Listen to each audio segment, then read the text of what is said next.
Olá, pessoal. Hoje o Rádio Opinião Entrevista vai falar sobre literatura, cultura e, acima de tudo, de Josué Montello, essa figura importantíssima para a literatura, tanto do Maranhão como para o Brasil também, né, de uma maneira bem geral, até porque ele, além de escrever livros, ele tem uma intensa produção textual, também através de cartas e outros documentos. Para falar sobre esse assunto, eu recebo agora o autor desse livro, bem aqui, Absurdidades, que é o Saulo Barreto Lima Fernandes. Saulo, seja bem-vindo aqui ao Rádio Opinião Entrevista. Satisfação estar aqui com você. Sempre bom retornar a casa, né? Maravilha, e para falar sobre literatura, sobre Josué Montello e também sobre essa produção textual dele, né, que vai além dos livros, né? Ele também, de uma variação gigantesca na sua produção, né? Passou pela poesia, teatro, uma série de coisas. Ele era muito versátil, né? Muito versátil, muito versátil. Isso começou já na adolescência dele, né? Já começou desde muito cedo, né? Ele teve um problema de saúde muito grave, né? Inclusive, uma irmã dele morreu, faleceu em decorrência dessa doença. Então, uma das coisas que transformou ele nesse escritor e leitor excessivo, né? Como eles mesmos falavam, foi essa questão dele ter tido, se isolou, né? Passou um tempo isolado ali no sítio da família, que era ainda ali no Anil, né? Então, ele tinha só os livros ali como companhia, né? Então, isso aí ajudou a formar ele, a questão religiosa também do pai dele, né? Que era diácono, queria que ele fosse pastor e tudo. Então, essa leitura da Bíblia, ter que ler a Bíblia, ter que ler vários outros livros clássicos, ele andava muito em bibliotecas, em sebos, né? Então, foi aguçando, né? E foi já construindo essa identidade dele como escritor. Identidade e uma criatividade gigantesca, né? Ele, em períodos ali, inclusive, acho que das primeiras obras dele, ele fez, depois se arrependeu, ele refez, né, isso, relançou, fez ali algumas alterações e relançou, acho que Janelas Abertas. Janelas Abertas, Tambor de São Luís, né, que é o mais conhecido. Sim. Noite sobre Alcântara, que também é o segundo mais conhecido. Inclusive, vai ter um relançamento, né, dos 50 anos do Tambor de São Luís, né, da obra dele. E vai ser relançado pela Agora não, né? 2025 agora, né? Inclusive, já estão abertos já para compra, né, inclusive, né? E já para agendar, para quem quiser comprar essa obra, né, comemorativa, que já tem várias edições, né, os Tambores de São Luís. Maravilha. Mas essa sua obra, no caso aqui, Absurdidades, qual é o cerne dessa obra? No caso, são contos. Aí são contos, porque também, além da pesquisa, são as duas coisas que eu mais escrevo hoje em dia, né? São a parte das pesquisas, né? Dentro da academia, e quando eu posso, né? Quando eu estou fazendo pesquisa, eu estou escrevendo contos, crônicas, algumas coisas. Prosas, né? Sim. Que acho que uma das coisas que me chamou a atenção em Montello não foi que ele me tornou meu mestre, né? A partir do momento que eu estou pesquisando ele como escritor e as obras dele, ele está me ajudando a eu desenvolver a minha, vamos dizer assim, ficção, né? Que ainda é muito incipiente, que eu não me considero ser um escritor, né? Acho que o escritor, como ele próprio ensina, né? Vai construindo sua carreira ao longo da vida, né? Como o próprio Nauro Machado falava, né? Que poesia consome, né? Consome a vida inteira dele. É uma dor, né? E ele precisa se livrar dessa dor, e a forma de se livrar é escrevendo, né? Que maravilha. Mas essa obra, ela é baseada na produção de Josué Montello ou ela escapa? Não muito, né? Porque agora que eu estou conhecendo o Montello, né? A partir da pesquisa do mestrado, né? A pesquisa dos diários, que eu estou mais adentrando aí no Montello. Agora eu vou ter que ler muito os Tambores de São Luís, né? Que minha atual pesquisa tem a ver com os Tambores de São Luís, né? Que é a obra máxima dele. Uhum. E aí não... Então, já são referências antigas que eu tenho, né? Eu tenho muita referência, assim, gosto muito de autores existencialistas, né? Kafka, Dostoiévski, esse pessoal, assim. Então, acho que minha ficção, os contos ainda, né? Ainda não me aventurei a escrever uma narrativa mais longa, né? Que tem que ter uma base maior, tem que ter uma preparação, um tempo maior para desenvolver, né? Então, acho que vai seguir essa linha, muito existencialista, Kierkegaard, é russa, né? Tem uma vertente russa. Tem que ler Dostoiévski, principalmente nessa área. Os principais autores, né? Muito interessante, muito bom. A sua dissertação, por uma autobiografia intelectual, a trajetória do fazer literário nos diários de Josué Montello. Diários. Esse formato, né? Pode-se dizer, de produção literária. como caracterizá-la? Os diários, né, infelizmente, eles não são muito bem vistos ainda, né? Ainda tem muita pesquisa sobre os diários, né? Existe uma concepção antiga de que os diários é uma coisa que tinha menor importância, né? De que era escrita ali só para a pessoa, uma coisa pessoal, que ela ia deixar guardada ali, que ninguém ia ler, que depois ia ser jogado fora, né? Mas quando uma pessoa é como Josué Montello, né, Tá que ele exatamente. desempenhou não só nessa produção textual dele, né, de romance, poesia, ele teve vários cargos, ele passou por vários cargos e isso deu para ele uma dinâmica também na política, em outras relações internacionais, enfim. E outros artistas também, que Os ele diários teve deles são bem intenso. polifônicos, né? São bem, assim, tratam de várias coisas, né? Esse recorte que eu fiz da dissertação foi só um recorte, né? Que é a criação literária dele. Mas nos diários aí, como tu falaste, né? Ele foi reitor aqui da UFMA, ele foi embaixador, ele trabalhou em vários órgãos ali, ele era amigo pessoal do JK, né? Nos diários tem muitas referências de JK. Quem quiser fazer uma biografia de JK, se quiser recorrer Tem que passar por ele. Tem que passar por ele. Vai encontrar muita coisa lá, muito segredo, né? Que ele tratava só os dois ali. E o diário, embora já tenha pesquisa só nesse campo de criação literária, é tipo um Lima Barreto, né? Existem várias pesquisas só falando dos diários do Lima Barreto. E não esgota, porque são 6 diários, né? São diários muito longos. Então, ali tem várias coisas, tem várias... você pode... A questão intelectual dele, as leituras que ele fazia, de autores que a gente nem imaginava que existia. Ele faz a leitura, faz a crítica, a análise. Às vezes, lia na língua original, né? Francês, ele é versado em francês, ele é francófono, né? Conhecia muito a França, morou lá. Tem um romance baseado, né? Só com a questão da desnazificação, né? Da França ali no pós-guerra, pós-segunda guerra. Que é Antes que o Pássaro Acorde. Citei um pouco também, né? Nessa dissertação, que foi um romance que foge um pouco da linha dele, né? Que o romance dele é escrever sobre São Luís, né? É ter São Luís como fundo. Então, como ele saiu muito novo, ainda muito jovem daquele São Luís, nunca mais voltou, né, para morar definitivamente, ele recorria à memória, né, para construir um romance dele. Pois é, estamos entrevistando aqui o autor desse livro, Absurdidades, que é justamente o Saulo Barreto Lima Fernandes, que também é autor da dissertação Por uma autobiografia intelectual, a trajetória do fazer literário nos diários de Josué Montello. Saulo, o que te chamou mais atenção justamente nessa pesquisa, nessa dissertação, em relação a esses diários? Bom, foi uma pesquisa, né, construída a várias mãos, né? Eu tive bem uma orientação muito boa dos professores que me orientaram, né? Porque a ideia inicial era pesquisar a questão da memória, né? Já que a linha de pesquisa lá do mestrado tratava dessa questão da memória. Eu achava que os diários tinham uma relação com a questão da memória, né? E eu também não queria pesquisar já as obras, já os romances já conhecidos dele, né? Já tem muita pesquisa aqui na UFM, em todo lugar, todo o Brasil já tem muita pesquisa em cima dos romances dele. Então, a obra que eu busquei, assim, paralela, que eu poderia fazer alguma abordagem, seria os diários, mas não sabia ainda o que fazer, né? Então, aí, lendo os diários, eles acharam que a questão da criação literária, de como ele lidava com a construção da obra, daria uma melhor pesquisa, né? Já se encaixava em outra linha, mas daria uma melhor pesquisa.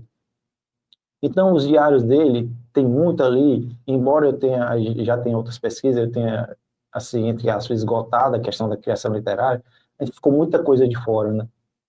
Porque o que mais impressiona nele é que ele tinha um cuidado até o pensamento, quando surgiu o pensamento do romance na cabeça dele, ele anotava no diário. Ó, surgiu, eu estava passeando, vamos supor, inclusive ele estava passeando em Copacabana, com Jorge Amado, e surgiu a ideia dos tambores de São Luís, né? Isso já dá para fazer um recorte temporal nessa minha nova pesquisa.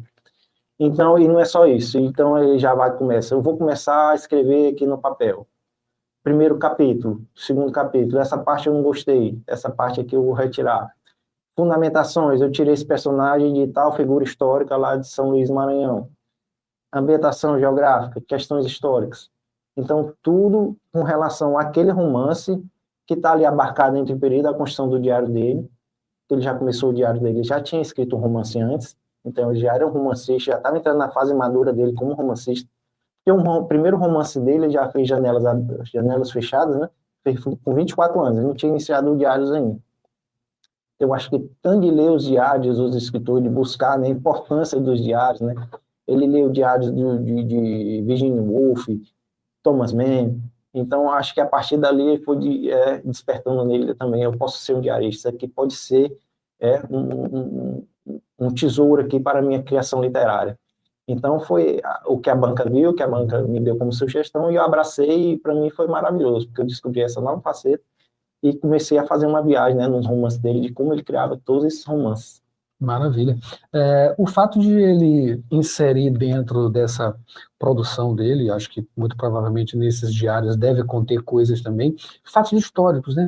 Ele sempre costura a obra dele com fatos pontuais da história e mescla com a ficção. Aquilo ali dá um tempero muito bom, né?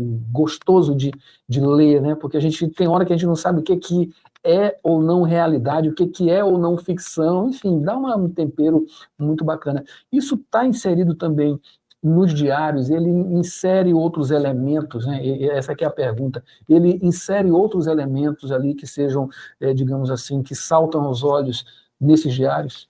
Muita coisa, né? Muita coisa. O romance, né, como o próprio teórico famoso falou, ele abarca vários outros gêneros, né? Essa é a beleza que o romance tem, de abarcar vários outros gêneros.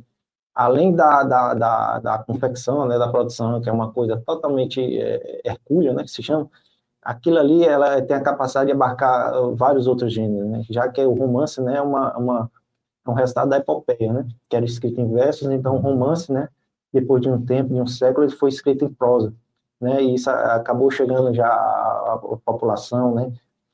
Então, essa questão do romance abarcar a questão histórica, né, o próprio Tambor de São Luís, ele tinha esse cuidado. Eu quero que o Tambor de São Luís, aqui eu estou tratando de um tema totalmente, né, sensível, né, Escravidão. a escravidão, exato. Então, eu quero fazer isso aqui o mais próximo da realidade possível. E ele fazia pesquisas, né, na própria mesa de trabalho dele tinha um mapa de São Luís, né, pelo Damião, né, que é o personagem principal dos Tambores de São Luís. Ele, até por onde ele ia passar, Damião, ele queria colocar o local certo, né, já que ele foi embora de São Luís, talvez não se lembrasse muito, né, pela memória. Então ele fazia pesquisa, ele recorria aos outros pesquisadores, Nascimento Moraes, um pesquisador que ele recorreu, né, que é um autor que estuda bastante essa questão da escravidão no Maranhão. Então é isso, ele fala que o romance dele é a própria substância histórica, né, ele recorria à história, deixar impresso isso, né, a saga, né, como diz, né, fazer a saga maranhense. Ele quis ser, assim como o Jorge Amado foi para a Bahia, né, Érico Veríssimo para o Rio Grande do Sul, ele queria ser aquele autor que construísse a saga do Maranhão. Tu acha que ele conseguiu isso? Conseguiu. Foi o que chegou mais perto, o Maranhense chegou mais perto, né. Acho que ele é insubstituível. Sim, claro que tem outros autores, outros romancistas que chegaram no ápice, né, que escreveram sobre o Maranhão, a Luiz de Azevedo, o próprio Nascimento de Moraes também, Maria Firmina também, mas ele foi o que chegou mais perto. São 26 romances, né? E a grande maioria deles ambientados em São Luís e aspectos históricos de São Luís, né? Noite sobre Alcântara, né? Já sai aqui de São Luís, já vai para o Maranhão, mas também trata de questões históricas, né? Dessa ruptura da monarquia para a república, da decadência, né, de Alcântara. Inclusive tem uns diários, né, de Maria Olívia, né? Que a personagem principal é uma mulher, Maria Olívia, que ela também escreve os diários. Eu transcrevi, na versão do livro, eu transcrevi todos os diários de Maria Olívia e coloquei lá como anexo, né? Que hoje a tecnologia já facilita, já dá para copiar, né? Batendo uma foto ali. Então, ele conseguiu. Ele tem a Casa de Cultura aí, que está tudo o legado dele. E a obra dele está chamando a atenção, principalmente por isso, né?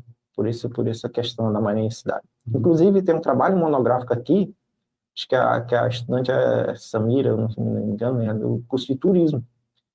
O tanto que pessoas que, ao ler o romance dele, né, que já está ambientado em São Luís, vieram para cá para São Luís para conhecer. Procurar, né, as referências, né? Porque uma coisa interessante é justamente isso, que você lê o que está ali naqueles romances, enfim, vê o nome das ruas, ele dá a localização de casas, né? Número de casas, enfim, aquilo ali gera uma curiosidade gigantesca, né? Monumentos também, enfim, praças, e ele joga as características e você quer olhar aquilo ali, e acaba olhando, né? Porque de uma maneira ou de outra muita coisa ainda está aí, enfim, a gente tem uma preservação, digamos assim, desse centro histórico, né? Que é uma maravilha, e as pessoas acabam procurando também, ele tem esse fator de curiosidade que é uma maravilha, né?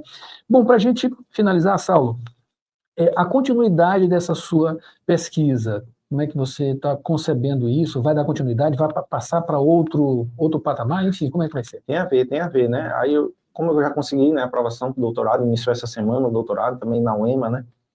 Aí eu vou dar a sequência, porque uma das abordagens que eu fiz na dissertação era a questão da crítica genética, né? Que tem uma grande crítica genética brasileira chamada Cecília Salles, que a crítica genética o que é? É estudo, né, dos manuscritos, né?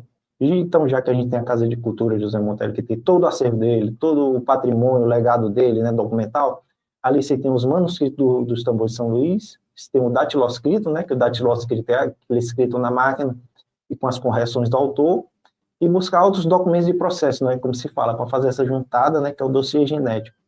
E eu vou te dizer que vai ser um desafio para mim, porque é uma pesquisa que a gente sai assim, né, da zona de conforto. Né? Você não vai fazer só texto, não vai só ler texto, fechar e compilar teóricos, não. Ali eu vou ter que fazer toda uma análise das correções que ele fez, das rasuras, né, dos acréscimos, das supressões, os capítulos que foram tirados. Tem uma questão quase lógica, assim, de raciocínio lógico, vai ter que construir tabelas, o que é que quer dizer cada rascunho daquilo, e o que isso pode somar, né, com relação à criação literária dele. E aí vai entrar também, como tu falou bem no início, a questão das cartas, né, durante esse período de construção do romance do Tambor de São Luís, quando ele trocava carta com o outro escritor, com certeza ele falava, o escritor talvez desse uma dica para ele de como fazer a abordagem. Então vai ser uma pesquisa de bastante desafio, e eu espero terminar, porque eu ainda nem sei, ainda nem fui para os manuscritos, né, lá na Casa de Cultura, analisar os manuscritos, que acho que é a primeira parte, né, essa coleta aí do dossiê genético. Maravilha, tu vai tentar entrar na cabeça dele, né?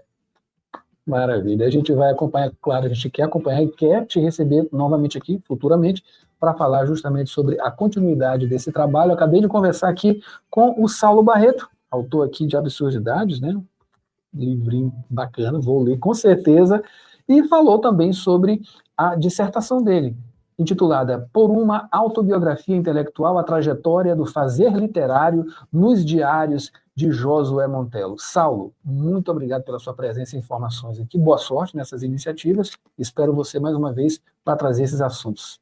Estamos às ordens. E aqui a gente fica com o Rádio Opinião Entrevista, FAPEMA, prometendo voltar com mais entrevistas bacanas. Olha, você pode ir lá no nosso site, www.universidadefm.ufma.br, tem muita coisa por lá de produção científica com a FAPEMA e, claro, assuntos variados em termos de pesquisa. Até a próxima edição.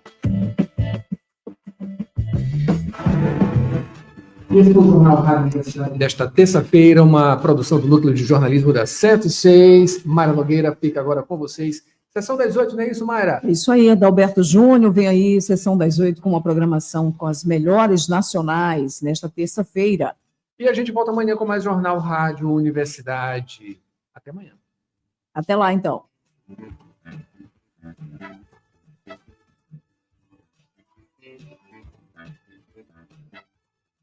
CYC 626, Rádio Universidade FM.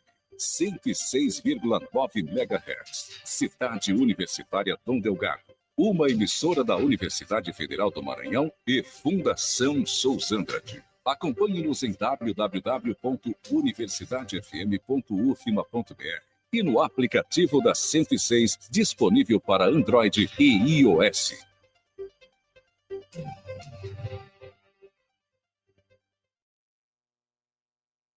Você confere a hora certa na Universidade FM.